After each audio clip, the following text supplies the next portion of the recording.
Hey everybody, and welcome to WretroMania, a retrospective pro wrestling podcast. I'm your host, artist and entertainer from Baltimore, Maryland, Coby Nida, and I'm joined, as always, with my co-host.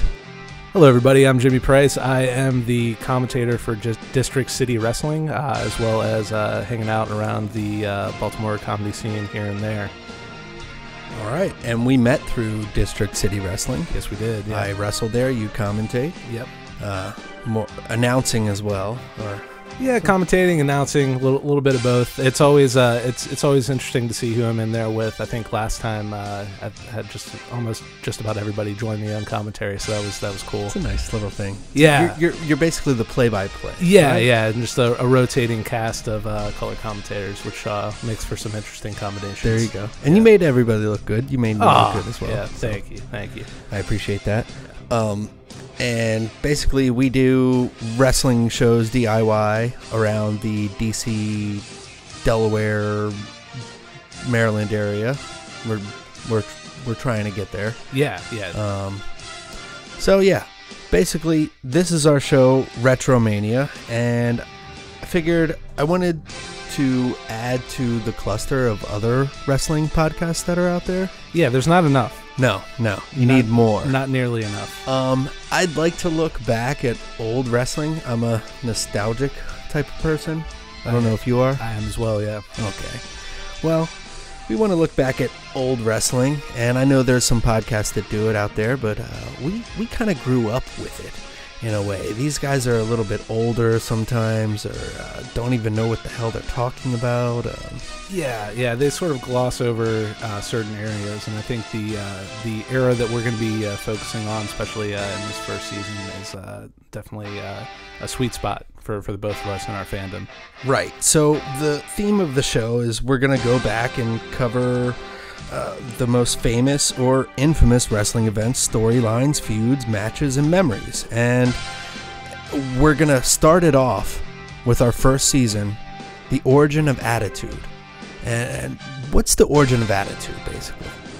The Origin of Attitude is a very special time in the mid to late 90s where WWE, WWF at the time were getting their asses handed to them in the ratings by WCW. So they decided to throw everything that they were doing in terms of storyline and character focus to go from more of a family-friendly, cartoonish vibe to more of a vibe captured by, say, ECW. Exactly. Sometimes copied directly from ECW. But, and ECW was harder edge. Yeah, definitely. Sort of, not that DIY spirit, much like DCW tries to carry on.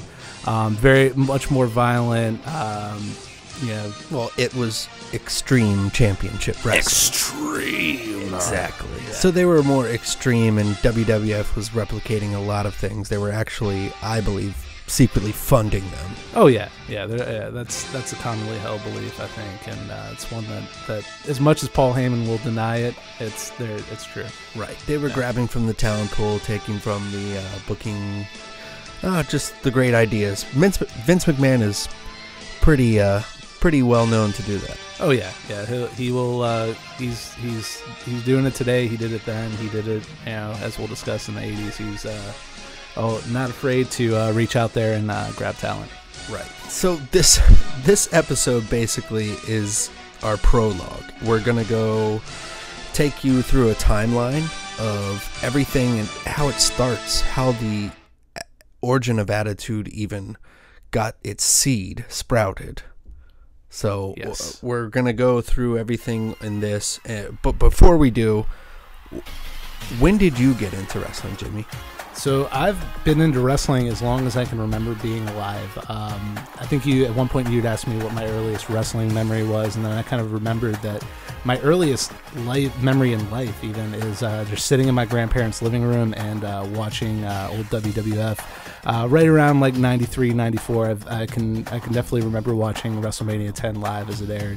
And so, right as WWF was building into this era, you have Bret Hart, establishing himself as a top guy, as the champion, and Shawn Michaels coming up. So these, what we're focusing on, especially in this episode, are some of my earliest memories. But since then, dropped out in middle school because I thought I was too cool for it. Realized quickly that I'm not too cool for it, so I got back into it around high school, and varying degrees, but I've been following and watching pretty much my entire life. What brought you back into it? Do you remember that at all? I do. Actually, I was and getting into ninth grade, going to a lot more local punk rock shows, and I met a friend of mine by the name of Dan Nelson, and we got on the topic of old school WWF, and he was sort of getting back into it. He introduced me to some of the indies, and so I started watching those, and started following WWE again as well. And I've just been a steady fan, Awesome. Except for those awkward middle school years, my entire life. Yeah, man, not too sweet there. Yeah. For myself, basically, I'm the same. I don't remember the time where there wasn't wrestling around my life. There's a videotape for my second or third birthday party, and I got the Hasbro figures. Nice. The old ones, they stayed solid in position and everything. Yeah. So you had like 3 finishers or a couple moves with your guy. Yeah, I definitely had a few of those. Yeah, I had a lot. Yeah. I still have some, but anyways, I remember that. My first vivid memory is basically Earthquake smashing Hulk and squishing him. Yeah. I don't know. That was like 91, I think. I think you're right. Build up for there. So that was a Saturday night main event. And I know my dad would put that on a lot. So I vividly remember that. And I remember having stuff of like Warrior apparel. So I might have like been into that, but not sure. But I really remember coming back to it when on wrestling, I didn't know what time it came on. Basically, it was like I don't know if you were the same. It was like you just kind of search around, and we didn't have TV guides back then. There was a TV guide channel, so I would search on there maybe, and I found Saturday Morning Superstars, and it was in the midst of the feud of Bret Hart and Hakushi. Ooh. And that was for the first In Your House. Yes. So yeah, that was pretty big, and I loved Bret Hart from before, and I remembered him, and I was like, holy crap, this guy became the champion. I missed it all, or not, really paid attention. Yeah. And started going from there, and I was hooked. And then my grandmother got the WrestleMania 12. Oh yeah. And she knew I loved it so much, and that was in California, so we were able to see it during the day, and that was a huge match for me. I wanted Bret Hart to win so bad, and this is a lot of the catalyst for what goes into this story arc that we're going to be focusing on. Yeah, we're both a couple of Hart marks. Yes, yeah. So for sure, it's gonna be touchy and sensitive at times, but there's an underlying factor for me through this all. I feel that this might have been the greatest work of all time. And we'll go through some of the motions. We'll go through some things that have happened where I see pinpoints of it. Yep. So I think there's definitely a case to be made there, and that's sort of what we'll be here to try to guide you guys through. All right. Well, let's start us off. The biggest part of this whole story is definitely Vince McMahon. We all know who he is, right? Yeah, there wouldn't be any of this without good old Vince. Right. So he purchases WWF, a wrestling league, from his father, who his father was a famous boxing and wrestling promoter who had founded Capital Wrestling in D.C. Right in the backyard here. Yeah, right in the backyard over here. And that's where D.C. kind of clicks into the southern region as well, because Baltimore is so close. It's northern of it, but we also have those ties with NWA. Yes. So it's a nice little area where we got the best of both worlds. Yeah, sort of where these two titans kind of would meet in the middle there, Right. It's the old Lion State. Yeah, and back in the days you had the territories, which were the NWA, and they were everywhere, and Vince McMahon wanted to codify and basically solidify everything into his own little union. So he takes over his father's promotion in 1980, and then from there, in 1984, we have Black Saturday, and that's when Vince McMahon takes over the Georgia Championship Wrestling time slot from Turner, his rival at the time. And Georgia Championship Wrestling is an NWA-owned television show.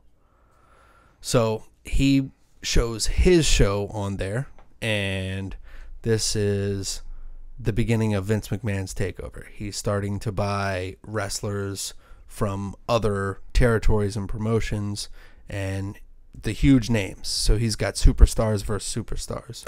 Yeah, basically going in and cherry picking the top guys from, not just the, Georgia Championship Wrestling and Crockett in the South, but across the country. I mean, going all the way to Portland, where Roddy Piper got his start. Right. And basically, he wants to create this whole area where everything is connected through cable television. That's his big foot in the door. And Turner is a rival who owns a cable television network. So this is a big war that's happened since the 80s, basically. Yeah. But it'll get even spicier in the 90s. So spicy. Yes, indeed. And then another big player that we have in here is, without a doubt, our favorite, Bret Hart. Yes. Yeah, the best there is, the best there was, and the best there ever will be. All right. Yes, indeed. And he debuts in 1978 for his father's promotion. He started out as a referee and helping out with the ring and stuff. And a guy couldn't perform, and then he took over that spot. Yeah, stepped right in. Originally, he's gone on record as saying he wanted to get into film, so he was studying film, and was dead set against joining this family business, but kind of got pulled into it out of necessity, out of wanting to help his father, and then found a love for it as he started to train and perform. Right, and another underlying tone of this is the father figure for Bret Hart. Yeah, definitely a need to not disappoint, his dad or Vince, who would, become a father figure for him. Exactly. Later on down the line. Yeah. So Bret debuts, and he's working for this father promotion in Calgary, and that's Stampede Wrestling. Yes. Which eventually gets absorbed by Vince McMahon. And that happens, I think, around 84 as well. Yeah, right. Early 80s. I'm not sure. It probably is 84, but yeah, definitely before the first WrestleMania. Right. And around that same time, young Shawn Micheals is debuting in Texas. Yes. And he is trained by Jose Lothario, and he comes from a military background. Yep. So he's into this wrestling because he wanted to do collegiate wrestling and sports, and then figured, you know what? I think this wrestling thing is a better way to make money. Absolutely, yeah, and definitely sort of drawn to the rock star status that a lot of the wrestlers had back then. I think the lifestyle brought him in as much as the the actual art form. Exactly, and he starts wrestling in Texas promotions over there, little ones, but he's getting a good name over there. In 1985, he debuts for World Class Championship Wrestling, and that's a famous territory before they eventually get absorbed or sell or die out. Exactly, yeah. Ran by the Von Erichs. A lot of classic feuds there. The Von Erichs and the Freebirds being probably toward the top of that list of classic feuds. Right, and that's where he teams up with Marty Jannetty originally, who they become the Rockers later, and they are actually first called the Midnight Rockers. They go to AWA, which is another dying territory. Yep. And that's Minnesota based by Vern Gagne. Yep. And that's he's more of a old school wrestler. He trained originally Ric Flair, Dusty Rhodes, a whole crop of wrestlers, and a lot of guys ran through there. Mm-hmm. And Hulk Hogan, one of the biggest names in the business, was there before he was even a name. Yeah. That's where the name Hulk Hogan comes from. Is that, I don't know if Vern himself came up with that gimmick, but that he got to start there, and that's where the Hulk gimmick was born. Right, and he was able to license that from Marvel. Yeah. And the Hogan was actually because he was Irish. That was originally from Vince McMahon when he worked for Vince McMahon Senior yeah. originally, and then went back to the AWA. Yeah. So he had a short stint originally in the WWF, but it was short-lived. And Jim Barnett, a famous wrestling promoter, saw a lot in this guy, and he saw a lot in John Cena too. So yeah. He's got a good eye. Yeah, for picking out those future top guys. Right. Especially ones that he finds attractive. So basically, Hulk Hogan, big star from the AWA. AWA is dying out, though, because they lost him. They lost a lot of people. The Midnight Rockers are there. That's Marty Jannetty and Shawn Michaels. Yep. And then they go to WWF and debut as the Rockers. But before that, Bret Hart is debuting in WWF. After the promotion, Calgary Stampede promotion, gets absorbed, he debuts. Yep, goes to work for Vince, and I think initially is they're trying to give him a cowboy gimmick. They want him to be Cowboy Bret Hart. And that's a singles run, right? Yeah, and he was uncomfortable with working as a cowboy. What was the famous quote that he had in his book? Where I'm from, if you're not a cowboy, or if you're not a real cowboy, you don't play a cowboy. Yeah. Just like to give you an idea. I mean, most people know, but Bret takes wrestling very seriously, and himself very seriously. And look no further than that. Sort of refusing this gimmick, which he could have done. Who knows if he would have done anything with it? I mean, he's talented enough to where he could have made anything work, but the fact that like nine guys out of 10, if not more, would have just taken that because that's what was given to them. He had the foresight to be like, to know that was not him, and to not try to force it. Right. And he puts himself in a particular pocket with other certain wrestlers that you like, Chris Benoit, that are in this realm of where it was like so serious and so good, that they lived the character almost. Yeah, absolutely. Just in terms of like just a technical crispness that, and just Bret's always been famous as going on record as like going out of his way to make sure like he's always said if you're doing this right, you don't hurt anybody and you don't get hurt yourself, and just more attention to like the more focus on the sport versus the entertainment. Exactly. And the sports entertainment equation. And that's what it used to be. It was simulating a real bout. Absolutely. Yeah. All right. Well, out of the old nostalgia. So Bret Hart, he's debuted in '84 as well, for Vince McMahon. He's already debuted before, but this is his WWF debut. Yep. And they try to do the singles run, like you say. Then he starts teaming up with his brother-in-law, Jim the Anvil Neidhart. Yes. They formed the Hart Foundation with Jimmy Hart. No relation. Just a great manager and musician. Yeah. Well, a great manager anyway. Oh, no, you don't like the music? I don't know about the music. I mean, I'm sure I could pick out a few themes he did, but I mean, some of that later WCW stuff is just horrendous. We'll have to go through an episode of like Jimmy Hart songs. Oh God, yeah. I'd love that. And basically he starts teaming up with Neidhart, and they have the Hart Foundation. And they're kind of a heel team at first, right? Yeah, they're a heel team. The whole time they're with Jimmy Hart. I mean, Jimmy Hart, I don't think until he ended up going to WCW and being a face with Hogan, I think his entire WWF run he was working heel because he was just so annoying. Had the megaphone in hand all the time and that squeaky Southern voice. Right. So yeah, they worked heel until eventually they parted ways with Jimmy Hart. Probably early 90, 91, somewhere in there. Yeah. I think possibly a little bit earlier, but they did win the tag titles in '87. Yeah, and that was from the British Bulldogs, that's Bret Hart's brother-in-law. Yeah, also sort of got their start in Stampede. Yes, as well. Yeah, so absorbed by Vince McMahon. Mm-hmm. And then at the same time, that same year, Micheals is winning the AWA tag titles with Jannetty. So they're coming through in their own right. Yep.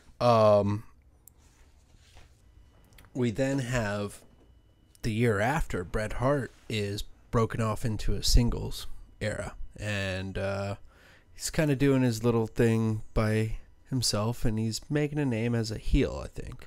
Yeah, it's sort of a quick, maybe they were sort of testing the waters, but what ends up happening is at WrestleMania 4, he's in a Battle Royal, and I'm not sure if Neidhart was in that either, but it ends up coming down to Bad News Allen, another Stampede guy.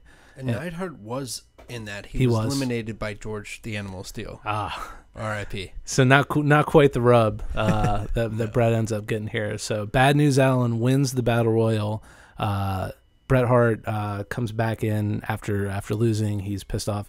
Bad News has been awarded this ridiculous-looking trophy that's about as tall as he is, and Bret. I miss those though. I don't know if Trump had anything to do with that. This was the first Mania I wanted huge. It needs to be huge. I need to be taller than he is. But Bret comes in and ends up smashing the trophy and attacking Bad News. So sort of definitely a heel move, sort of testing the waters of a potential singles run, even as early as '88. Right, and that's surprising, but it's cool. And at the same time, he's also coming into himself with the dark shades, the sunglasses, yes, because he was having trouble on promos. He was very shifty-eyed, which is something I can relate to. But he was, he was having enough trouble delivering the promos, as far as his speech and his words.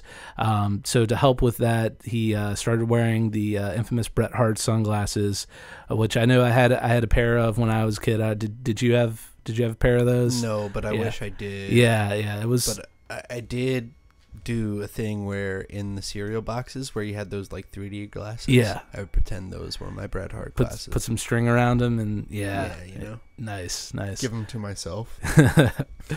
I'm in the front row. Right. Exactly. Everybody wanted to be that kid. But yeah, he started wearing those to help him out with his promos, and they would become part of his signature look. Probably the most, even more than the Sgt. Pepper's jacket he would start wearing in the early 90s. Even more so than that, I think the sunglasses are more of a signifier of Bret Hart. But yeah, that started popping up around this time, and I think Neidhart would tag along with it, and he would wear the sunglasses too. Exactly. And Neidhart was just pretty much crazy. They knew that every time he would do a promo, it was improv, so you didn't have to tell him anything. It was just stream of consciousness type, almost Ultimate Warrior level, just nonsensical screaming. And then tug on your goatee. Yeah. But by the next pay-per-view, SummerSlam 88, he and Neidhart are teaming back up again. Yeah. And they're going against Demolition for the titles, but they're beat. Yeah. So, it's all right. But then at that time, guess who gets hired by the WWF? The Midnight Rockers. Exactly, but the Midnight is dropped. Yeah. They're just rockers now. All the time. They, 5, 6, 7 o'clock, 8 o'clock rock. They rock around the clock. Exactly. Yeah. They tune up the band all the time to 11. And actually for that, they got fired within like 2 weeks of being hired. Yeah, Shawn had him run in with a veteran member of the roster at that time. I believe it may have been Outlaw Ron Bass, but they were in a bar, in a confrontation in a bar. That's the infamous story where Vince brings them into his office, and they're wearing their cowboy boots, of course, because it's the 80s. And before the meeting, Vince looks at the boots and looks at Shawn. He's like, "Nice boots there, son. They're made for walking, right?" And then starts laughing, like he just, like it's a joke, and then proceeds to fire them after joking about firing them. Get the last laugh. Yeah. Well, I got news for you, Jack. He doesn't. No. Because they get hired back a little bit later, and that's when they get... Because they're just too damn good. Yeah. They're just so fucking good. They're innovative at the time. Oh, absolutely. Yeah. They're doing top rope maneuvers, double team maneuvers that you haven't seen in a while. Yep. Or ever. A guy basically tripping another guy doing the drop kick, and then double missile drop kicks from both corners was their signature. Yep. They also invented the famouser, which is known as the rocker dropper. That's right. I forgot about that. Yeah. That's true. So you got to look at a lot of things. And most importantly, they did a crescent moon kick, which would later become a sweet chin music. Yeah. Nobody does those super kicks anymore. No, you don't see a lot of super kicks today. Never. I've never heard of that. I'd never been invited to a party either. So through 88, 89, and 90, we get the Hart Foundation and the Rockers feuding a lot. So they end up teaming together at the first Survivor Series, which is in 88. And it's a 10-on-10 Survivor Series tag team elimination match, which goes 42 minutes. Yeah. Holy shit. Yeah, they booked 20 guys in that match, and they got their money's worth. They indeed did. He was teamed. It was the Powers of Pain, Warlord and Barbarian, the Rockers, Shawn Micheals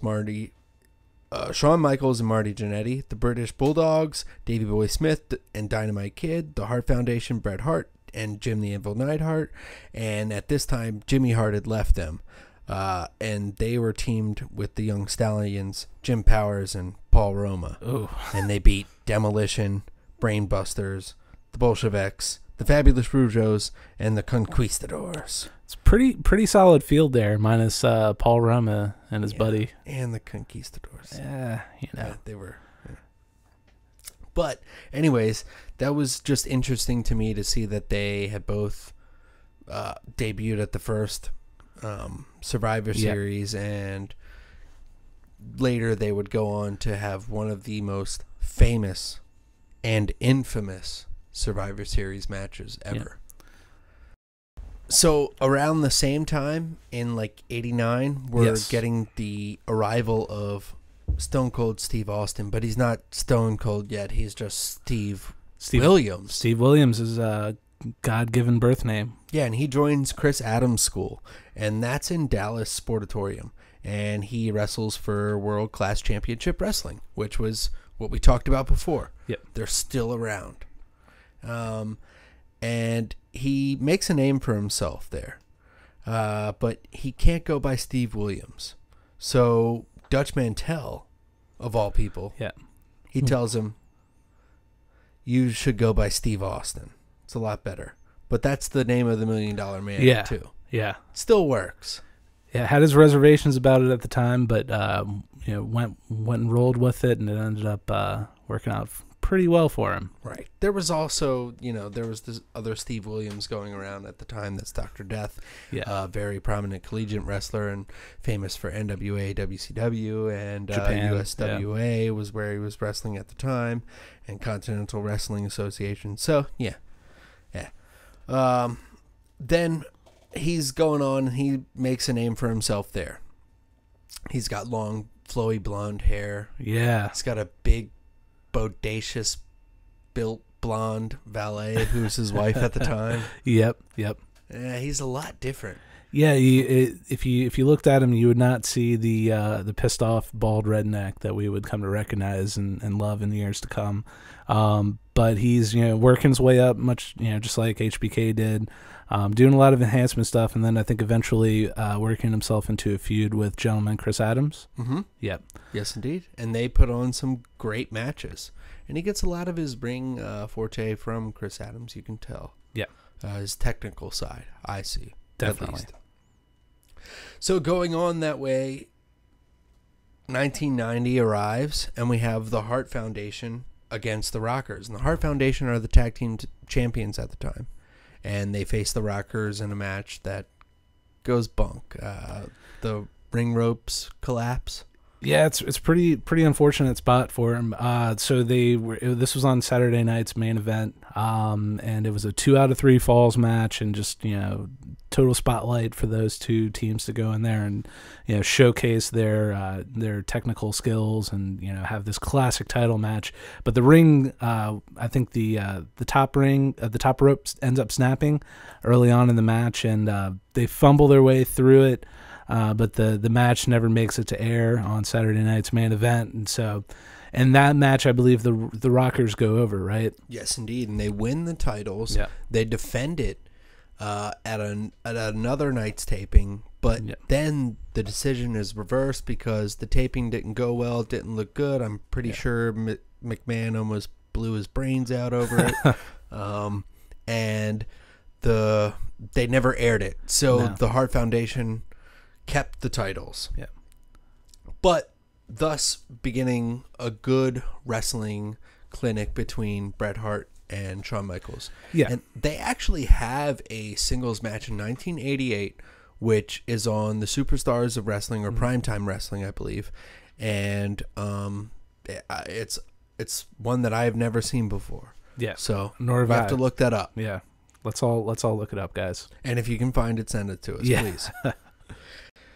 In 91, by that time, Austin is pretty much done with USWA and WCCW when they have their merger, and they're going through their things because they're the last of the territories remaining. Yep. And there's another kind of territory, kind of cable-owned place called WCW. And that's what Turner, basically, he explained to us what WCW is. Yeah, so Turner ends up, I think, acquiring Crockett Promotions, which ran the Carolinas and up Virginia and south of the Carolinas as well.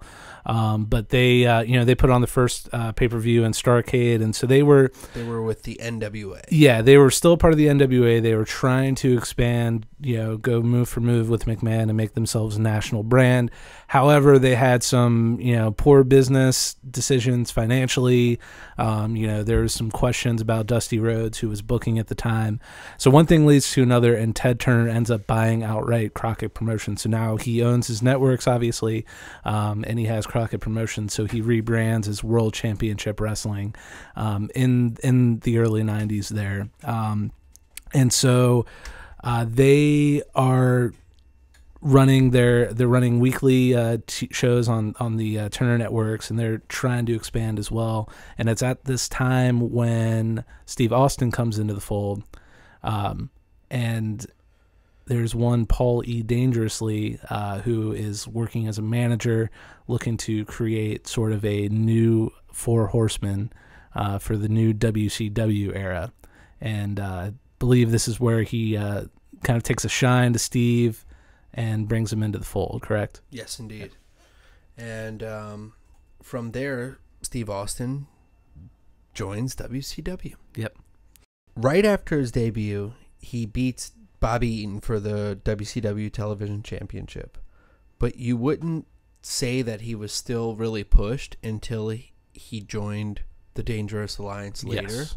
But he did get a good name for himself as a single star coming through. Yeah. There's a lot in this guy, you can tell at the time. And he goes on to feud with Barry Windham, which is great. They put on a hell of a match in 1992. But that's coming up at around the same time for what we're going to see mirroring another arrival of two superstars in 1992 in WWF. But before then, 1991 in WWF.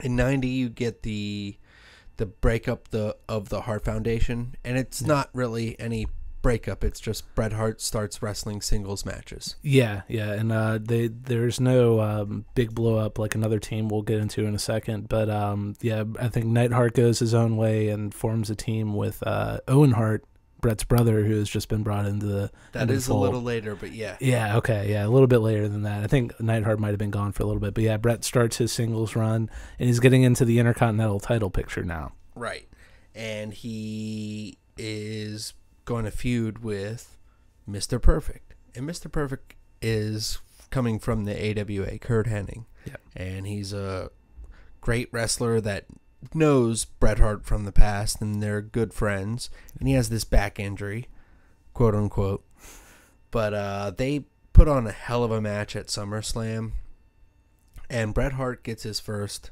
singles title, and it's the Intercontinental Championship, and it's a hell of a match. It is. It's a classic. Madison Square Garden. The crowd is hot, and definitely a classic moment for Bret's career, as well as probably one of the best Mr. Perfect matches ever. Right. I love that match. As a kid, I just remember renting the VHS at the Blockbuster. Yes. Man, just going back on that one, because that was the 91 SummerSlam where Hogan also faced Earthquake. Got his comeuppance for that traumatizing experience that he put Hulk and yourself through. Yes, indeed. And later that year, also, we get the breakup of the Rockers. But wait, was it at first? They played it off in a classic barbershop window, which explain what barbershop window is. So much in the vein of Ms. TV or some of the other talk segments that they have now. Brutus the Barber Beefcake had his own talk segment called the Barbershop. These were a lot more common back then. You had Piper's Pit, which was set the standard for all of them to this day. But a few others. I think Undertaker had the Funeral Parlor with Paul Bearer in the early days. But yeah, just a segment with a backdrop. Where guys can cut promos. And not have it be in the ring, which is all of what you see now is like guy in a ramp and guy in the ring. But anyway, so the Rockers had been teasing differences for months, and they go to the barbershop window. This is December 2nd, 1991. Yes, a date which will live in infamy. So they talk their differences out, and they appear to come to an understanding. He's got the magazine. Yes, it's I guess it's a Raw magazine. It's WWF magazine that was like what's the future of the Rockers? Exactly. And it was Marty Jannetty on one side of the magazine, and Shawn Michaels on the other side of the magazine. Yeah, and so they come to this understanding, and they hug it out. Bobby Heenan is calling it, and he says, "See, I knew they would find a way to make it work. One isn't any good without the other." And then, just as quick as the snap of your fingers, Shawn super kicks Marty, and then throws his head through the plate glass window. That's advertising for the barbershop. Yeah, for the barbershop. Oh my God. And an infamous turn. And then Heenan, in a classic Heenan moment, after just saying that he was so sure they were going to get back together, and he was, one isn't good without the other. As soon as Shawn super kicks Marty, he says, "Oh, I knew he was going to do that." And just Bobby Heenan, one of my heroes in wrestling. That was one of his finest calls. I hated him as a child, but now I love everything. He was so good. I couldn't get enough of him. So yeah, at that point, Shawn Michaels makes his heel moment, and he's a single star, and now he's a prominent villain, and he's coined the boy toy. And also Kurt Hennig told him to become the Heartbreak Kid, which is nice because it plays into him feuding with Bret Hart, which is one of his constant rivals throughout. Yeah. And you'll find out soon enough, because in 1992 as well, Bret Hart has the Intercontinental title. But this following year's SummerSlam, he's going to face his brother-in-law, Davey Boy Smith. Yes. And that's in London. And that's one of the biggest drawing cards ever, I believe. Yeah, absolutely. This was not only the first WWF pay-per-view to take place in London, but they did Wembley Stadium, which upwards of 60,000, 70,000, somewhere in there. And yeah, just a huge show, and main evented. It was significant because the Intercontinental title main evented that show. I mean, you had Savage versus Warrior, right? Because Hogan at this time is gone because of what's also going on, a big thing, a steroid scandal. Yeah, And Vince McMahon is losing prominent viewers, and Hulk Hogan doesn't want to tarnish his name, so he's going to take a sabbatical and take some breaks and do some movies as well. Yeah. And at this time, he loses to Warrior at WrestleMania 6 a couple months before, and Warrior is now claimed the champion. So yeah, Warrior. I think that they trade. It goes from Warrior to. It goes back and forth for a couple years. Flair has it at a certain point, but to get us to 92, Flair wins the belt in the 92 Royal Rumble. Macho takes it at WrestleMania and carries it through to SummerSlam, where he is then feuding with Warrior. And so that's the feud for the WWF title, which is obviously the biggest title in the company. But because they're in London, and because they want the best talent to put on the best match, at least on this night, the Intercontinental title main events over the WWF title for the first time on any pay-per-view. And it's a great match. It is one of the best. And finding out from Bret Hart's book, it's surprising that they pulled this off, because apparently Davey Boy Smith smoked a bunch of crack with Jim the Anvil Neidhart the night before. Yeah, like a couple brother-in-laws are wont to do. Yep, just choke on up on that crack pipe and then wrestle a clinic the next day. Yeah. So Bulldog gets the victory in a roll-up, basically, and it's a great match, man. It's one of my all-time favorites as a kid as well. Yeah, me too. And right after that, they're still going through the steroid stuff, and guess who gets popped with steroids?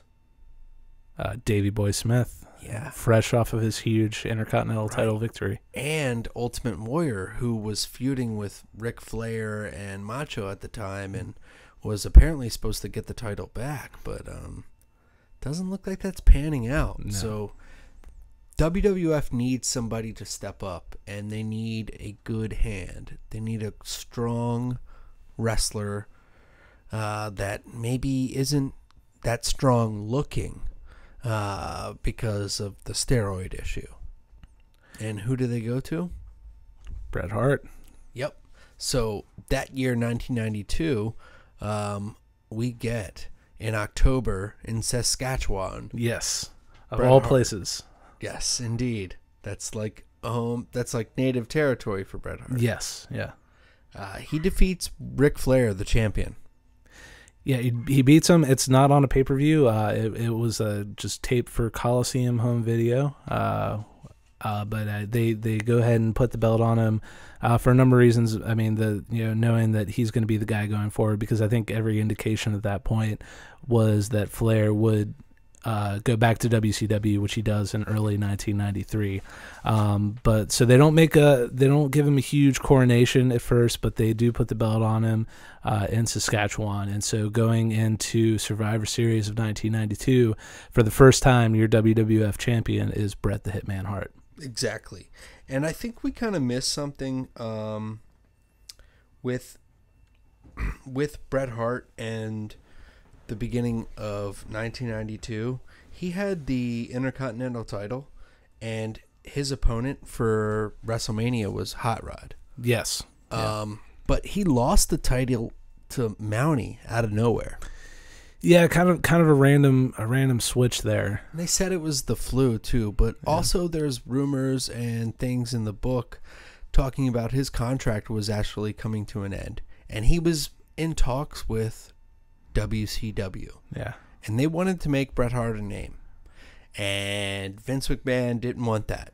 Yeah. So he sat and decided, and we had that little Mountie and Piper feud that happened. And not a classic. Yeah. But Bret won the Intercontinental title back. But just goes to show that he was well wanted from the WWF and WCW. Yeah. And he did play contract games. Even in 92. Yes. Yeah, which we'll get back into in once we get into 96, of course. Right. So 1992 at this time as well, Austin is in WCW, and he's having the mid-card role. He's just with the Dangerous Alliance, but he is also involved with a War Games match where he blades like crazy. He does, yeah. He pays. Not only does he blade, but I've watched that match recently, and he just gets the hell beaten out of him in that match. Like he is paying some dues. He's working hard, and he's getting potatoed throughout that Best, match. Oh yeah, 5-star match. One of the best. Certified by Uncle Dave. Back to Bret Hart. He wins that title from Ric Flair in late '92. And they air it on Superstars. And then within a couple weeks, he's defending the title nonstop because they have to build up for Survivor Series. And he needs an opponent. Who do they put him against? The freshly crowned Intercontinental Champion, Shawn Micheals. Exactly. And Shawn Micheals gets crowned that Intercontinental Championship after, because of the steroid suspension that Davey Boy ran into along with Warrior and a couple other guys. Davey Boy has the belt for a very short period of time, and Shawn Micheals takes it from him on an episode of Saturday Night's Main Event.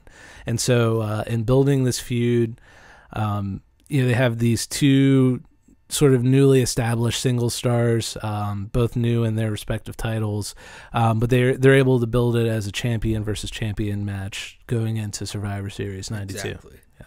And before then, Shawn Micheals did get a title shot, and that was against Randy Savage, and that was earlier in the year of 1992. Yeah. And Savage put him over big. Yeah. And yeah, he did win that Intercontinental title from the British Bulldog, and that was in October of 1992. So we're building hot for the match, champion versus champion. Yeah. And it's a great match. It's classic. I love this match. Yeah. And I never saw this as a kid until I was a lot older. Yeah. I couldn't find the tape for a while, and streaming services, anything like that was hard to come by. Yeah. Those were the days where you'd have to torrent and do all this. This was well before the days of the network, when we were coming up, looking for this stuff. But I think, was it on the first Bret Hart DVD that WWE put out? Yes, I believe so. Yeah, that was the first time I saw it. So that's like 2005. We're seeing this match for the first time, but it's a classic. They go in there. It's almost 30 minutes, and I think one of the reasons they do this match, because earlier in the year, they also have a ladder match for Bret Hart's Intercontinental title, which is a hell of a match, and it's WWF's first ladder match. That's right. It's not WrestleMania 10, Razor versus Shawn. This was they sort of did a dry run. It was taped, but it wasn't. I think it was another Coliseum video exclusive. Right. They did the first ladder match, and so they're building their chemistry. That goes back to the Foundation versus the Rockers, and they put on this ladder match, and that's a new thing. And so at this point, Vince has the confidence in both of them. Maybe not to have the larger than life struggle on the level of a Hogan versus Warrior, but to go in there in the main event and entertain the crowd and have a classic title match. Right, and they certainly do. It ends with Shawn Micheals going for a missile drop kick, and it's caught by Bret Hart and turned into a sharpshooter. Yep. Great ending. Classic ending. Yes. From there, Bret Hart is defending the champion, and he defeats Razor Ramon at the following year's Royal Rumble. Another great match. And again, feud with Papa Shango. I don't know why they tried to push him so hard. Were you scared of him as a kid? Do you remember? I was more intrigued by Papa Shango. Okay. I don't know why. I should have been scared of him. There were other guys like in later years, Goldust, I was a little afraid of. But Papa Shango didn't really scare me too much for whatever reason. Me too. Yeah. I was more or less infatuated. It's cool. Like to this day, like I think he made the Ultimate Warrior have green goo. Like he possessed him and made him projectile vomit. Right. That's cool. Yeah, that's cool. It's pretty neat. So, Bret Hart is reigning champion, but we got a competitor coming up against him. Then we have WrestleMania 9, and that's he against Yokozuna, and he won the 1993 Royal Rumble. Yeah. Despite Randy Savage's best efforts to try to pin Yoko in a Royal Rumble, which, if you're familiar with the Royal Rumble, that's not how it works. He goes for the pinfall and gets... he leaps out of the ring. Yeah. Gets either leaps himself out of the ring or gets sprung by the massive power of Yokozuna, depending on how you want to look at it.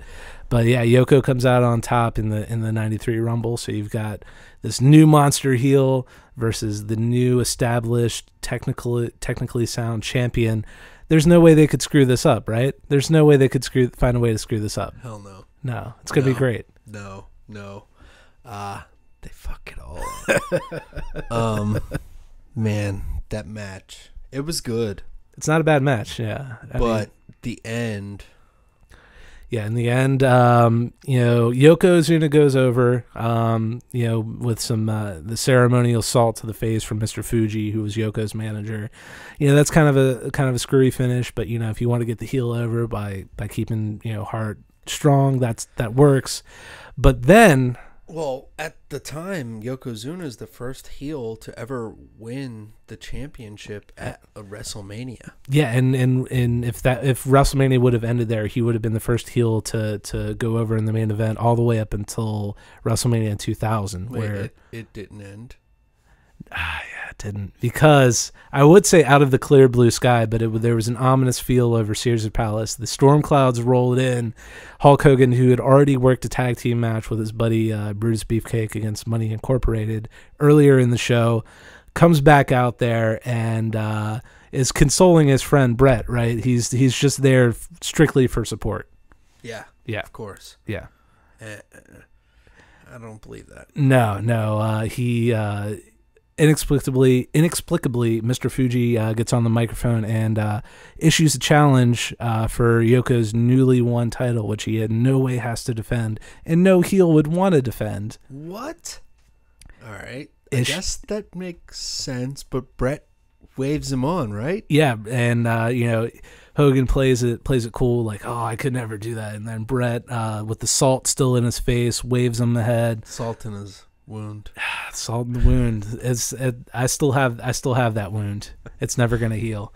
So yeah, he waves Hogan into the ring, and Hogan beats Yokozuna in about 10 seconds, and oh my god, walks out of WrestleMania 9 with the WWF Championship. And apparently, the talks in Bret Hart's book is that Hulk came in and he wanted to come back to WWF because the court trials were going okay. Hulk didn't implicate himself, brother, and basically he wanted another run with the title and he wanted to give back.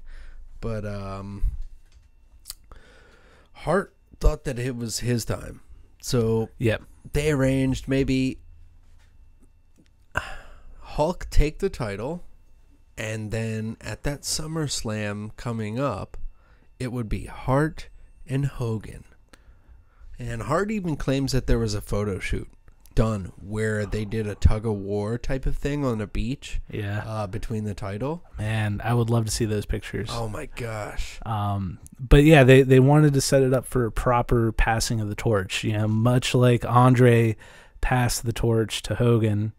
It was now Hogan's turn to do the same for Hart, but that's not how he's going to do business, brother. Right, exactly, brother.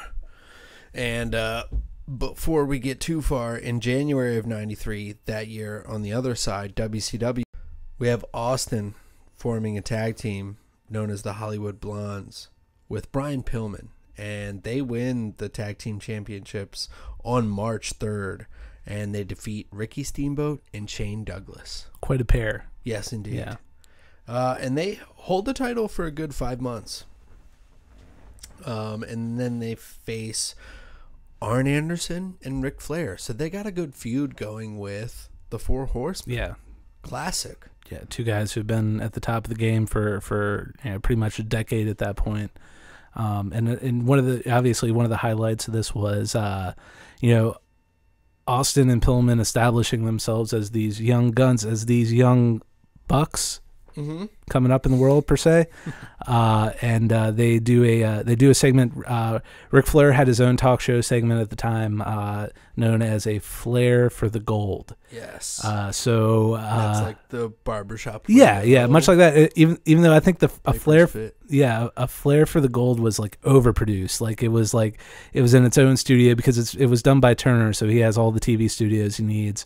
So it's like in a studio with like maybe an audience. I'll have to go back and watch. But at any rate, what the Blondes do is they do a parody segment, which is hilarious, where they do, instead of a Flair for the Gold, they do a Flair for the Old.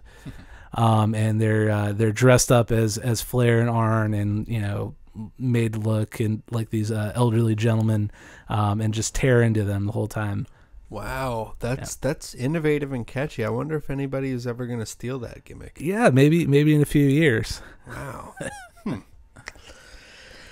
So it's Austin and Pillman. They're the Hollywood Blondes, and they're a tyrannical heel team. Yep. And they're doing their thing. They have their title reign. They're feuding with the Horsemen. Who better two people to learn from? Arn Anderson and Ric Flair. Two of the best. At the same time, we thought that Hulkamania run was about to go solid, brother. But about June of that year. When's WrestleMania? March? Yeah, WrestleMania was in March, or last Sunday in March, first Sunday in April, somewhere in there. So about 2.5, 3 months. Hulkamania's reign ends, brother, at the King of the Ring, June 1993. Yeah. Wow. But that same event, the King of the Ring tournament, what is that? That is the King of the Ring tournament was just a sort of an exhibition tournament that they had run for years, but not an exhibition. The winner is bestowed as the King of the Ring, and various wrestlers throughout the years have used that King gimmick. King of the Ring '93 was the very first time they did the tournament as its own pay-per-view, and so in that year, Bret Hart, who I believe had previously won King of the Ring, it was an undercard thing. It wasn't televised, but yes, he did win it. Yeah, so he had won one of those less known tournaments before, but he wrestles 3 matches at King of the Ring '93 and puts the entire show on his back. There are 3 different type of style matches. Yeah, because he's got first of all he's got Razor Ramon, and then beats Razor Ramon in a rematch of the Rumble there. Then goes on to face his old rival, Mr. Perfect. Yes, indeed. And they have one of their best matches. Comparable to the SummerSlam match. Yeah. Same with the Razor and the Rumble match. Yeah, definitely. They're shorter matches because he's working 3 matches, obviously, but they're both so solid. Yes, one of my favorite King of the Rings.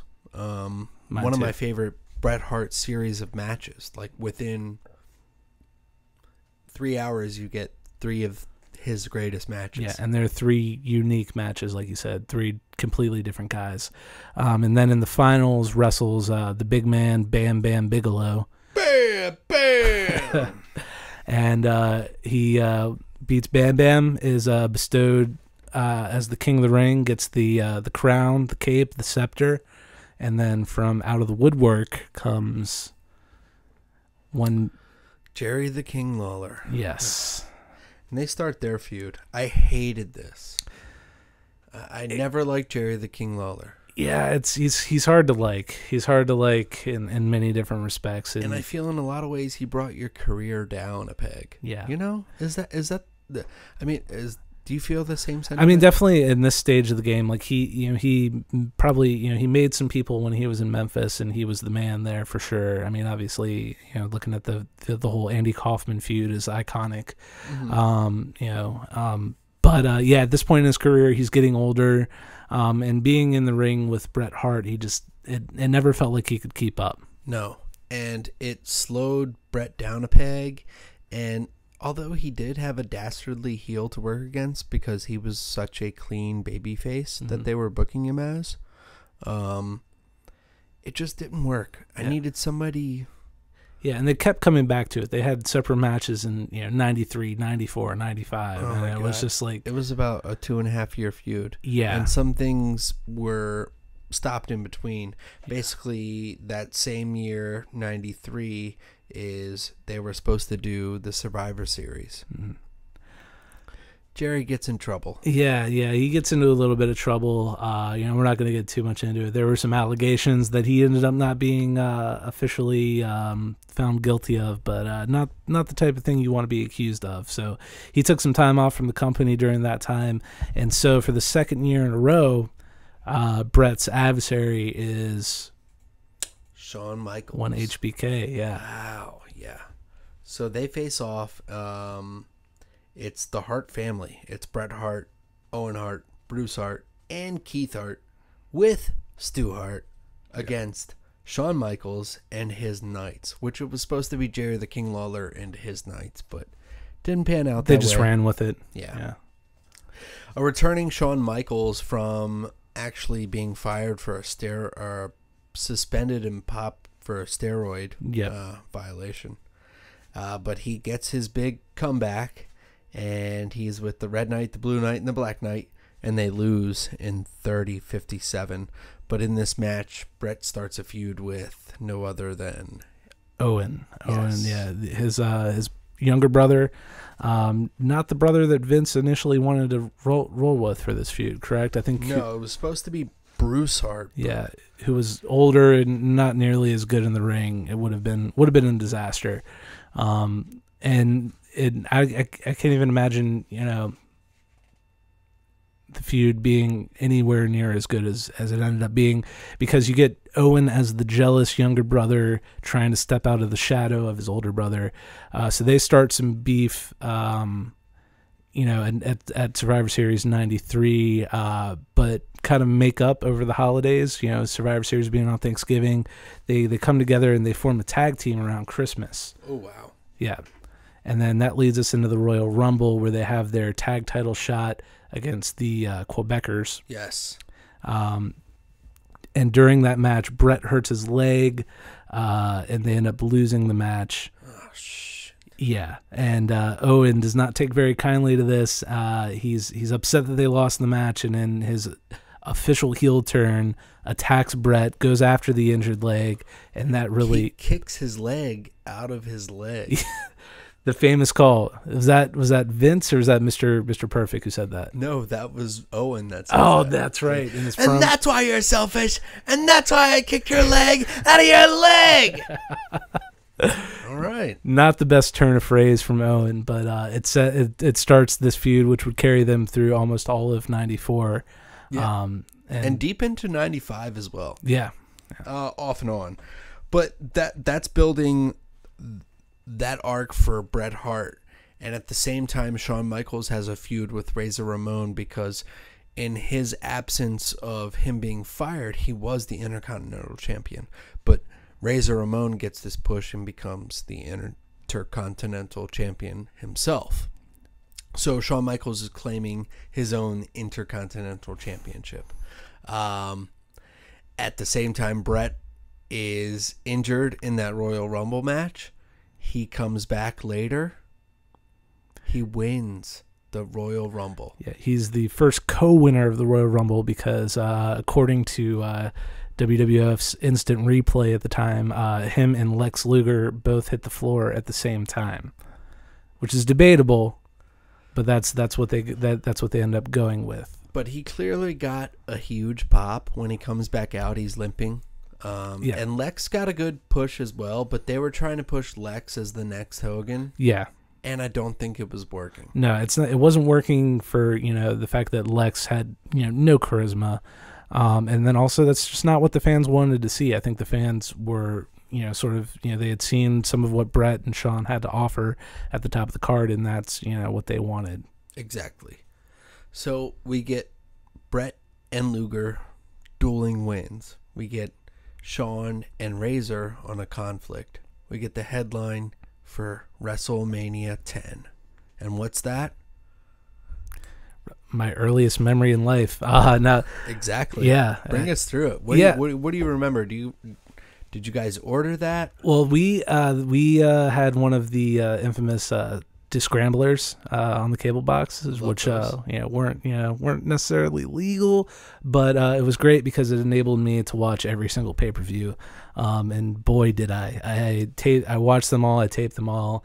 I had them all on tape and would go back and rewatch them. But WrestleMania 10. I mean, I remember watching that in my grandparents' living room.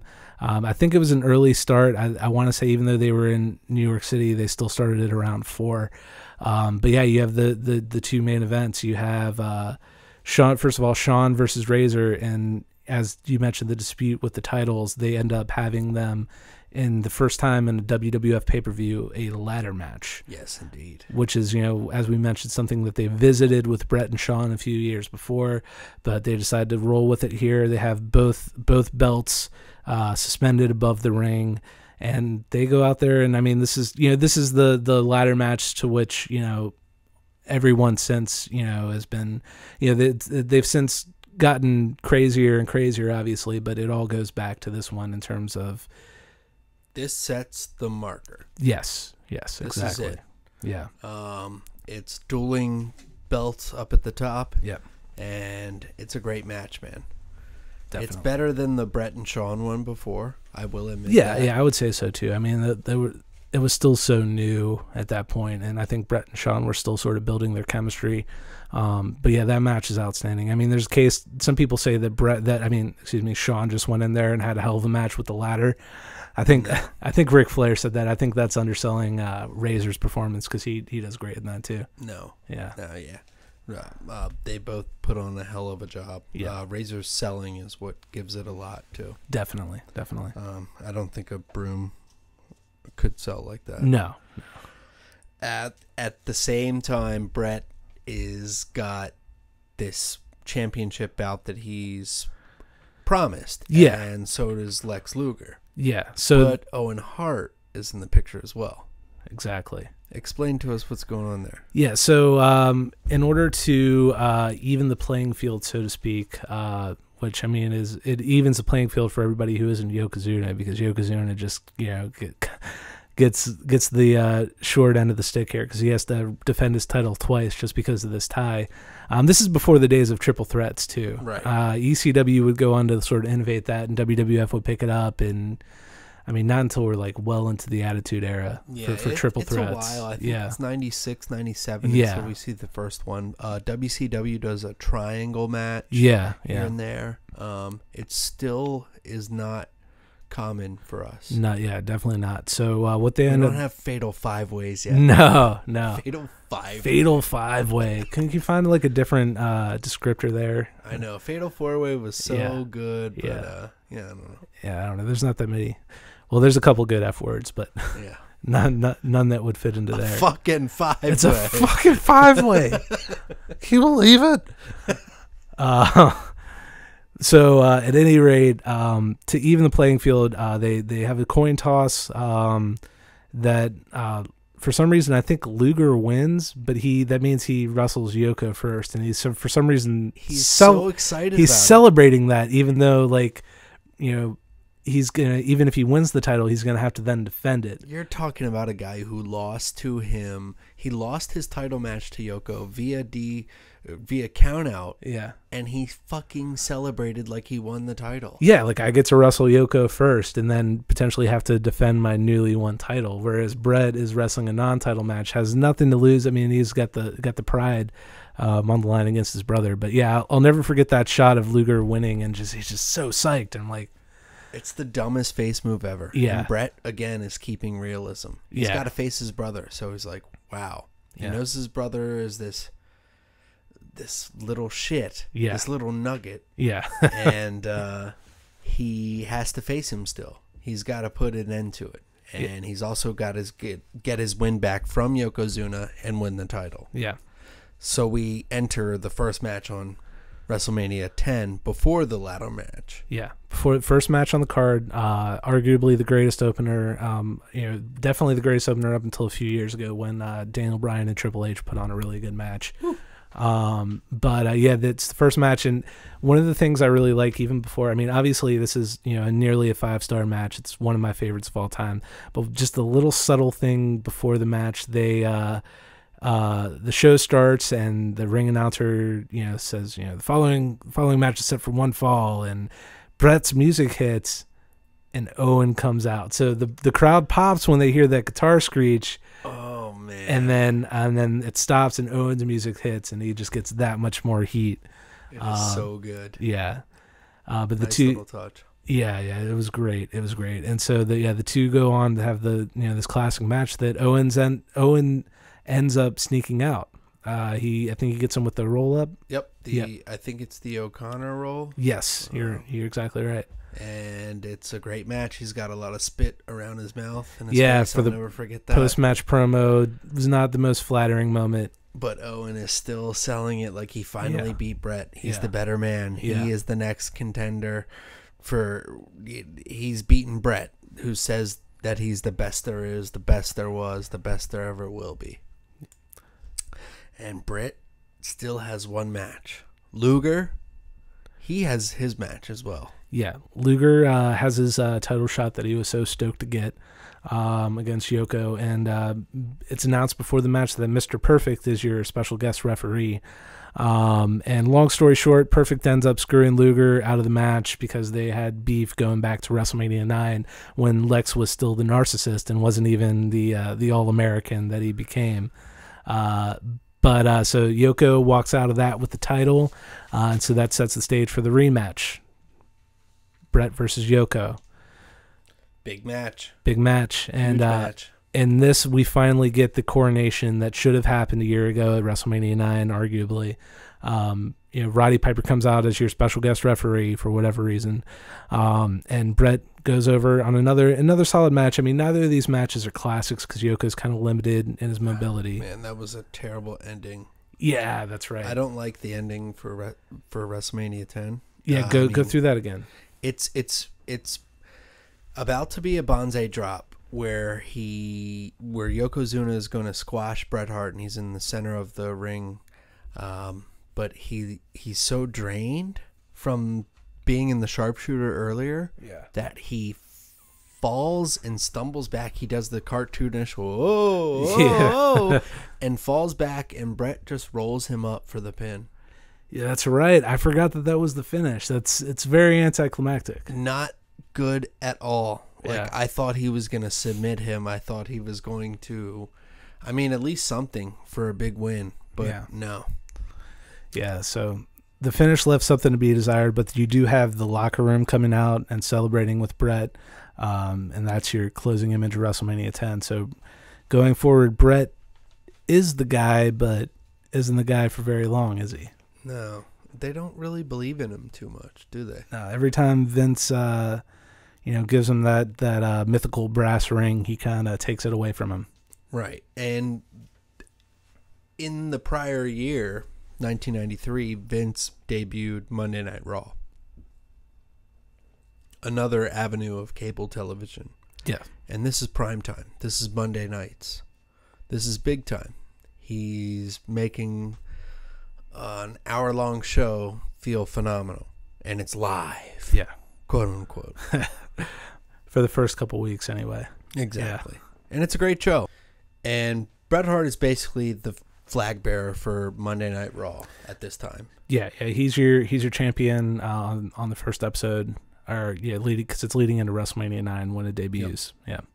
And he's still got it through 94 after the WrestleMania 10 victory, and in the meanwhile we have Shawn Micheals and his buddy Diesel. And that's his bodyguard at the time. Yes.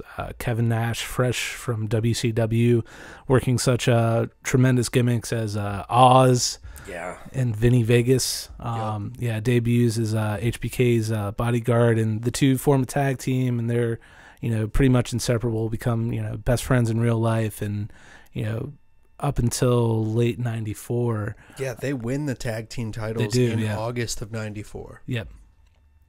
And it's great. But we have Bret Hart as the champion, and he ends up losing the title to Bob Backlund. Bob Backlund, of all people. Holy crap. Yeah.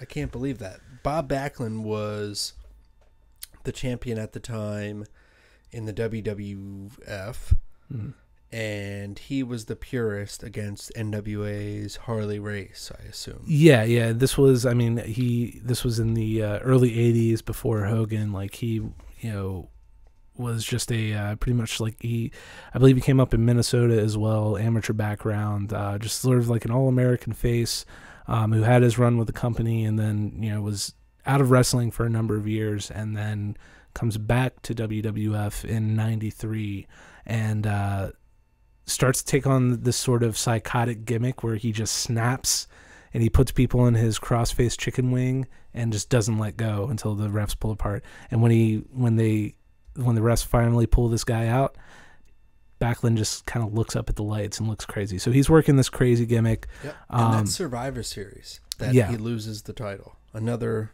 Survivor Series, once again, an ominous event. And what happens in that match is basically it's a submission match. Yeah. And this is where Owen throws in the towel. Yeah, he has the parents at ringside too, and he's like begging and pleading with his parents to throw the towel in, and the mom finally throws it in, and that's how Bret loses the title. He doesn't get pinned, he doesn't tap out, but because of the stipulation, Backlund gets the belt. Right, and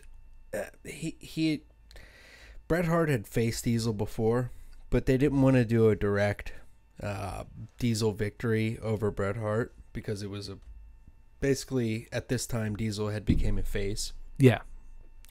And Shawn Micheals was still in that heel persona, and he was out of action as well, back and forth, going through his personal demons. Yeah. And so they have Backlund drop the title to Diesel, and that's in 8 seconds. On a house show, yeah. And that's 3 days after Hart loses the title. Yeah. So that'll go to show you something. But then we have Hart challenging Diesel for the championship at the 95 Royal Rumble. And what happens at the 95 Royal Rumble as well? The 1995 Royal Rumble match, which is won by the Heartbreak Kid himself, Shawn Micheals, in his first of 2 Royal Rumble wins. Yes, indeed. And he's last in there with Davey Boy Smith, I believe. Yep. And it's a great Rumble, forgotten one, I believe. Yeah, definitely. It's shorter than a lot of them because I think they shortened up the intervals in between. I think it was every minute somebody was coming out. Right. And they also sort of continue, they have another interesting finish. Instead of doing the tie like they had done the year before, when it comes down to Davey Boy and Shawn gets thrown over the top rope. You think he hits the floor, but he grabs a hold of the top rope and only 1 foot hits the floor. So Davey Boy's music hits. Everybody's thinking he's the winner, but HBK, like he's done so many times over the years, skims the cat, comes back into the ring, and throws Davey Boy out. And the cameras prove that only one of Shawn's feet hit the floor. Wow. And he wins. And he goes on to face his former friend, better enemy. Yes. Big Daddy Cool at WrestleMania 11. Yeah. And Bret Hart kind of has his lackluster match at the beginning. It's the I Quit match against Bob Backlund to finish that feud. It's a weird one. I really like their Survivor Series match. But what's weird about this one is it's an I Quit match, but it's more of a submission match, straight up. But it's the same thing, but the guy has to say I quit. Yeah. Because the last time there was the interference with Owen in the towel, there was the mix-up. Yeah. So we need a definitive winner. Yeah. And they bring in Roddy Piper as the referee, who just gets incredibly grating on the microphone. Worst choice ever. Every 5 seconds, it's what do you say? What do you say? What do you say? He ruins the whole match, man. He does, yeah. I thought I could get into it.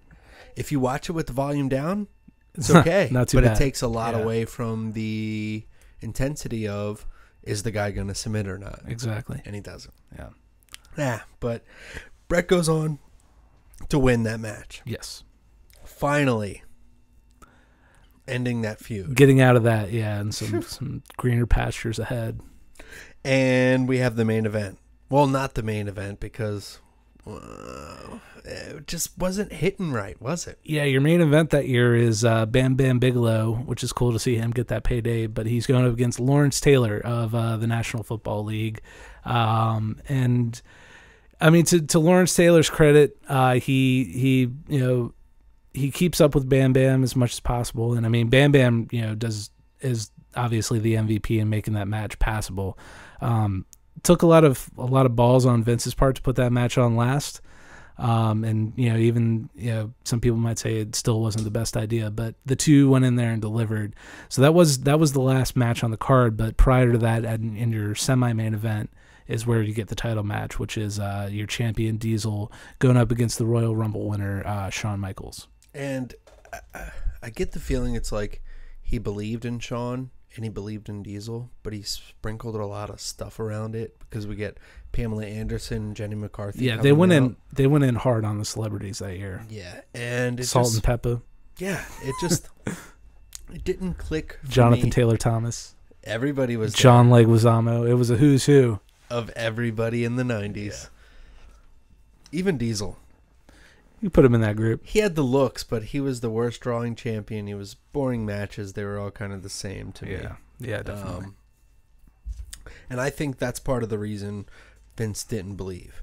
But he also had doubts in Shawn Micheals because of the drug issues and the disciplinary issues. But he puts him in this spot. And explain what happens in the match.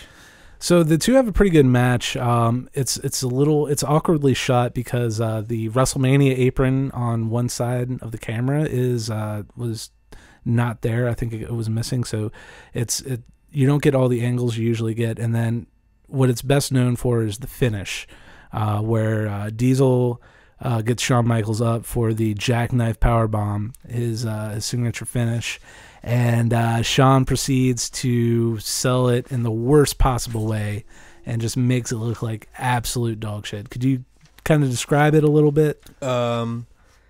It's basically the equivalent of putting a man's head between my legs and then grabbing him by the waist and making sure that when I pull him up to flip him over, he lands on his feet. Yeah. Because Shawn Micheals just landed on his feet and then slightly slid to his back. Slid on a banana peel and it made the move look terrible. And I think they've both talked about it, and I think Shawn's admitted that he was doing that, specifically to hurt Diesel's momentum because that's the spot he wanted. I think Diesel or Kevin Nash has even said that in shoot interviews that he felt that way before. Yeah. Of course, they've patched everything up now. Yeah. So that match doesn't go over too well, and Diesel retains, and Shawn Micheals loses. He's a heel that wins the Rumble, but he loses the main event match. Yeah. Nice, interesting story for him. At the same time, Stone Cold Steve Austin, he's got his stuff going on in WCW. He's a singles competitor after he turned on Brian Pillman in late 93 after Pillman suffers an injury. He claims the U.S. championship. He becomes a United States championship competitor, and that's right underneath the headline there. Yeah, that's the Intercontinental title of WCW. For sure. Yeah. And he's feuding with Barry Windham. He's feuding with Dustin Rhodes, who he wins it from in straight 2 falls. In a 2 out of 3 falls match. Yep. That's who he originally wins it from. So they put him over huge here. This is Dusty Rhodes' son. Yeah. And from there, he's kind of in and out, up and down the card. He's got a couple injuries that keep him out. Yeah. I mean, at this time, this is Hogan, after taking some time off after leaving WWF, of course, finds his way to WCW. So he's bringing in a lot of his old WWF friends who have found themselves in the outs with the company due to the whole steroid problem and WWF pushing this new generation. So you have the likes of Brutus Beefcake, you have the Nasty Boys, you have Hacksaw Jim Duggan, who eventually works himself into a feud with Austin. Yep.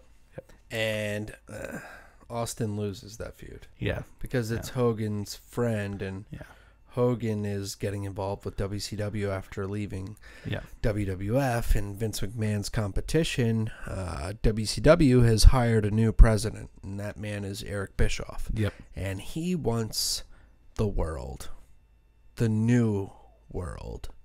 And he wants to create everything like the WWF or the AWA where he originally came from. It's superstars, and he knows marketing background, and he's a nice guy to have for TV. Definitely. So around this time, he's looking to pull Hogan and all his friends in, and he'll listen to Hogan, and he doesn't see Steve Austin as a marketable person, does he? No, he doesn't see much in him, and I think the injuries sort of played into that.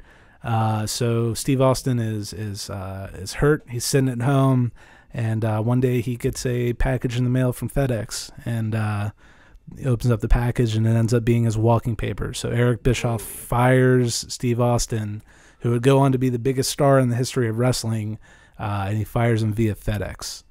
Very nicely done. Yeah.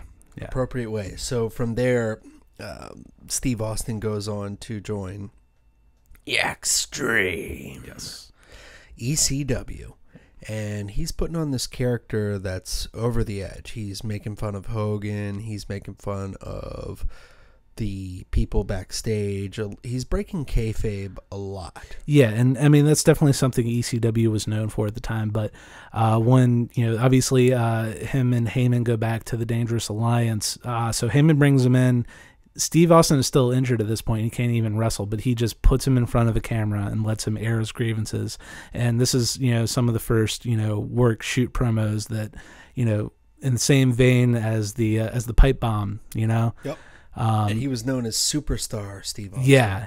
Relatable to Superstar Billy Graham. Yeah. A known wrestler who would run his mouth. Yeah. And also taking shots at Hogan and all those guys at every turn. So he does perform in a match later. Sandman defeats him and Mikey Whipwreck in a triple threat match. And that's December to Dismember. That's the good one. Yeah, not the reincarnation that was hailed as one of the worst pay-per-views of all time. And that's December 1995. But around that time, he's looking to get out. But at the same time, in 1995, we have WCW airing WCW Nitro, and that's a rival. That's a rival show to Monday Night Raw. Going head-to-head against Raw. And this is what kicks off the infamous Monday Night Wars, of course, and really starts to light that fire under Vince because it takes him a little while to catch up in the ratings, but they do. Yeah. Vince's TV is lackluster at the time. He has Diesel as the champion, who is pretty boring.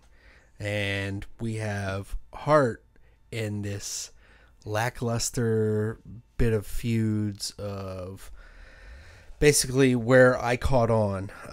Hakushi in Your House 1. Yeah, not the best feud. Put great matches, but not really a noteworthy feud. And I was interested in Hakushi. He seemed interesting. He had the scripts and everything, and he was creepy enough. Yeah.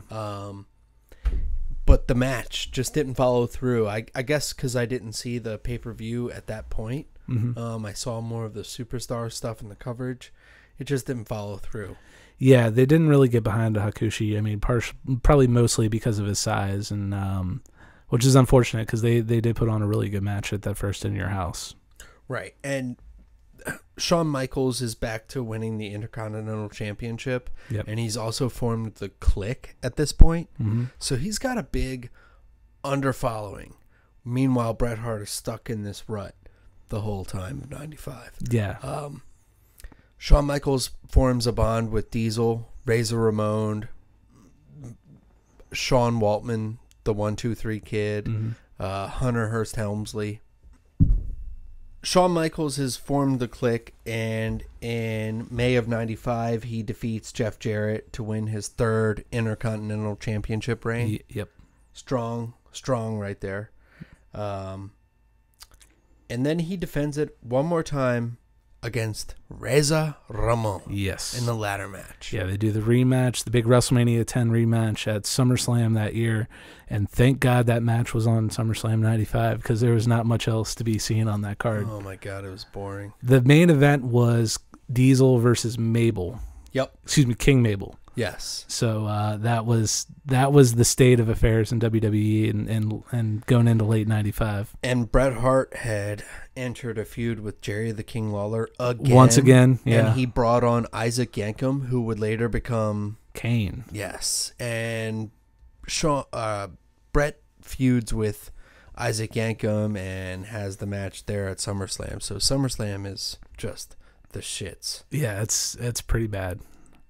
And even the end kind of goes wrong for Shawn Michaels. He tries to grab the belt down and it doesn't snap. That's right. And he's having a shit fit. Yeah, he starts throwing a tantrum right there at the top of the ladder. It eventually goes down. Yeah. Even at the beginning of the match, he corrects the angle of which the belt is strapped onto the circle. Yeah, it's maybe a little bit of karma there that he was, being a little bit of a diva about how the belt was placed, and then when he finally gets up there, he's still having issues with it. Yeah, rather than trying to improvise like he later would in his career when he became a new man and try to just go for things. And yeah, you can tell Shawn is going through his prima donna phase right now. For sure. Because he's looked at as one of the top stars in the company, as well as Bret Hart. Definitely. But Bret Hart's being put on the back burner, and Shawn is trying to get heated up, but he keeps screwing it up. He keeps screwing himself over, yeah. Maybe not this year. So the clique is still going strong. But in October of 95, poor Shawn Michaels. Yeah, he gets himself into a little bit of an altercation at a bar. So the story goes, he... Being the Heartbreak Kid and living the gimmick, he was having some conversation with a female at the bar who ended up being the wife or girlfriend of a Marine, and there were 4 or 5 of these Marines at the bar, and so Shawn starts talking some shit to them and gets his ass beat. Woo, pretty bad. Really bad. Yeah. Enough to take him out of action. Yeah. Enough for them to bring it up on Raw. Yeah, they had to strip him of the title. I still remember watching. I still remember that epic black eye that he had. Yep. And this is Shawn's reign where he basically has to surrender the title. Yes. This becomes a recurring event with him. Yeah, it would happen once again. Yeah. It would. Over and over. Yeah. After that event, we have Diesel and Hart basically getting his title shot again. Finally. Survivor Series. Yep. No disqualification match. And at the Capitol Center in Landover, Maryland. Yes, indeed. It's a great match. Yeah. A lot of shenanigans, and I don't remember that from back watching it before, but I watched it recently and I was like, whoa. Yeah, Bret is doing a lot of heel work in the match. This is well before his eventual heel turn, but he is pulling out all the stops to get every advantage he can against Diesel and take that hideaway. You can tell he's at the point where he's like, they're going to play dirty, I'll play dirty too. Exactly. And Bret wins, and he's on his 3rd title reign. So we have 3-3. Yep. These guys are doing all right. And looking at where we are going into the end of 1995, you have Bret Hart, 3-time WWF champion. Shawn Michaels just lost the Intercontinental title, but he was a 3-time Intercontinental champion. And then we have Steve Austin, who is, I think at this point, beginning to negotiate with WWF. Yep. If he hasn't already signed, he's well on his way to signing. Apparently he's signed. This is why I believe they have the working relationship. Yeah. ECW, and he's talking to them in late 95, and he comes over in January 8th, 1996, and that's on Raw, and he's awarded the $1 Million Championship right off the bat. Yep.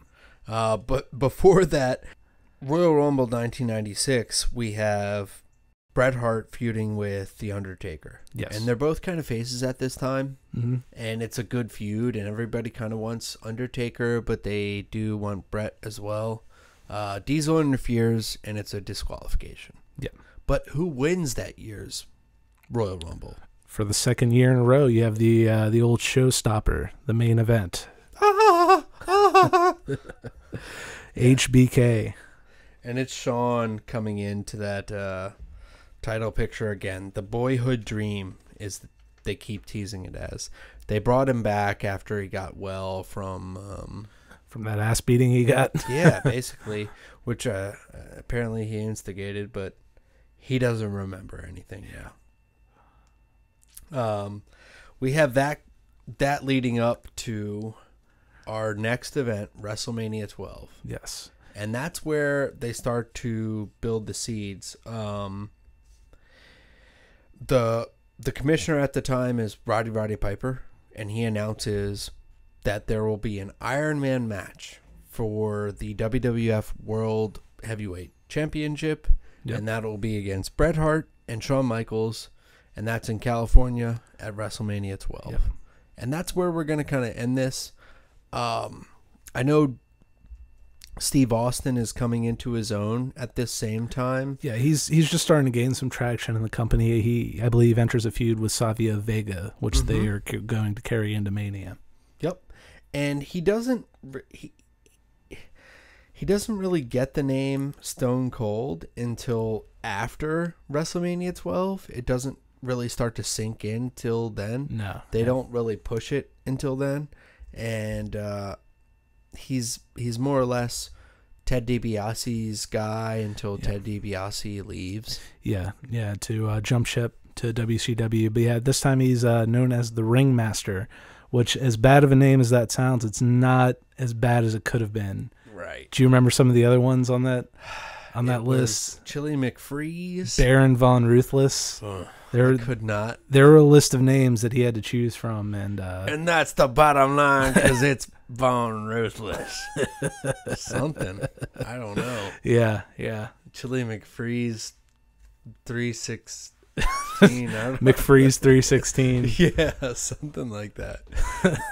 All right, so we're building all these people up. This is the prologue episode. I just want to bring everybody into it. The next episode, we're going to get into WrestleMania 12 in the year of 1996, leading us into WrestleMania 13. So right now we have the key players. Vince McMahon is up against Eric Bischoff because in March of 96, you have a lot of talkings of Kevin Nash and Scott Hall wanting to jump ship. Yep. And they want to go get the money from Turner because Ted Turner is paying big bucks. He's paying guaranteed dollars, too. He brought over Macho Man. He brought over a lot of guys. And these guys don't have to work the hard dates anymore. No, not on the road nearly as much. And again, the guarantee contracts were huge. Meanwhile, Monday Night Raw, we're getting more into the stories. Vince McMahon is trying to trace that realism as well as ECW. They're getting more into the backstage scenes, and I think this comes with hand in hand with Meltzer getting bigger as well.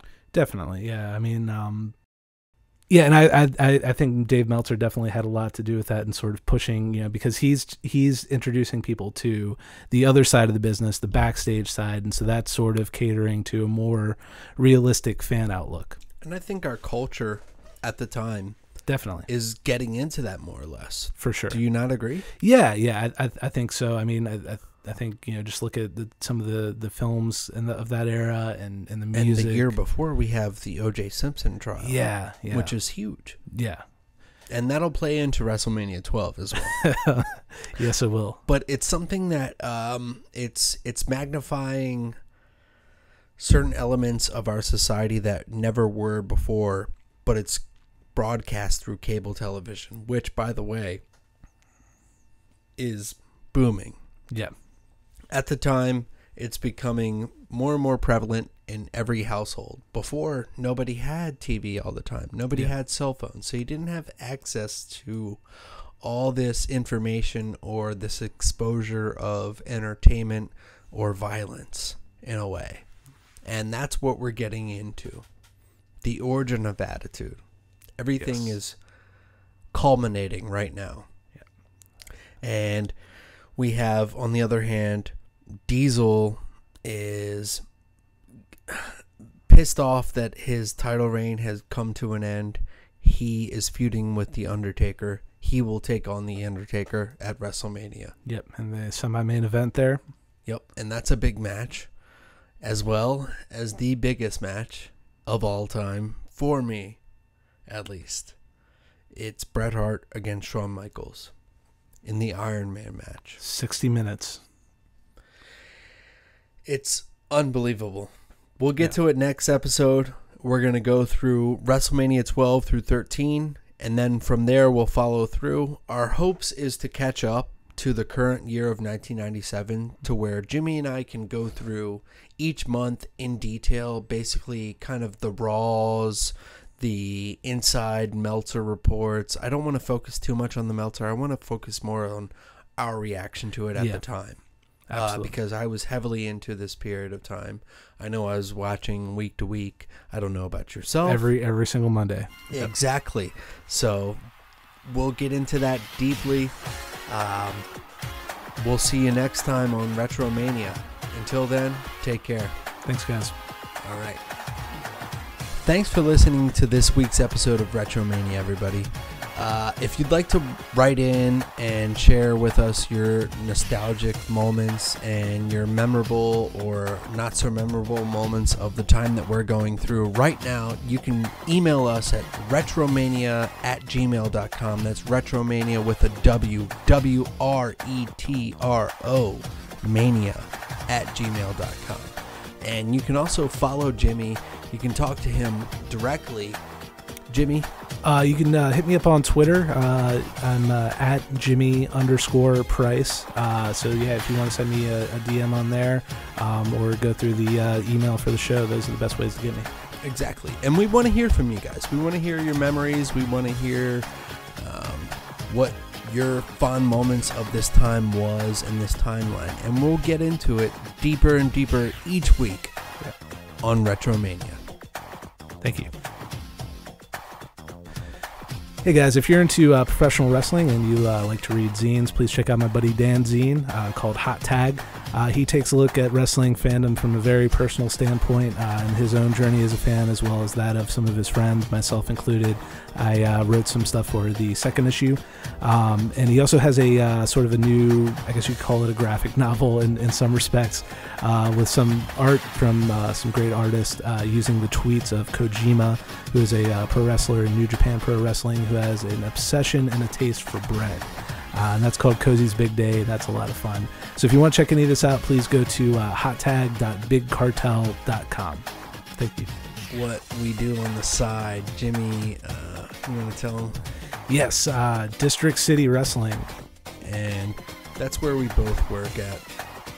Yeah, absolutely. It's if you want to go on Twitter, follow us at officialdcw. But yeah, we've been putting on a string of shows over the last year plus now, mostly located at Chapala Mexican Restaurant and Blue Beetle Rock Bar. The Blue Beetle Rock Bar, that's right. And you can follow us on Instagram as well at officialdcw. Yeah. And we post up there all the time. And we got a Facebook. You can find us there, District City Wrestling.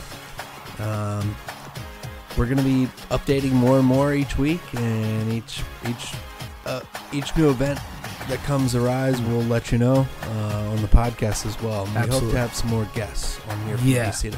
Yeah, and I think we have the last couple shows and full shows. Definitely our most recent show is on the Facebook, correct? Yep, and that'll be on YouTube as well.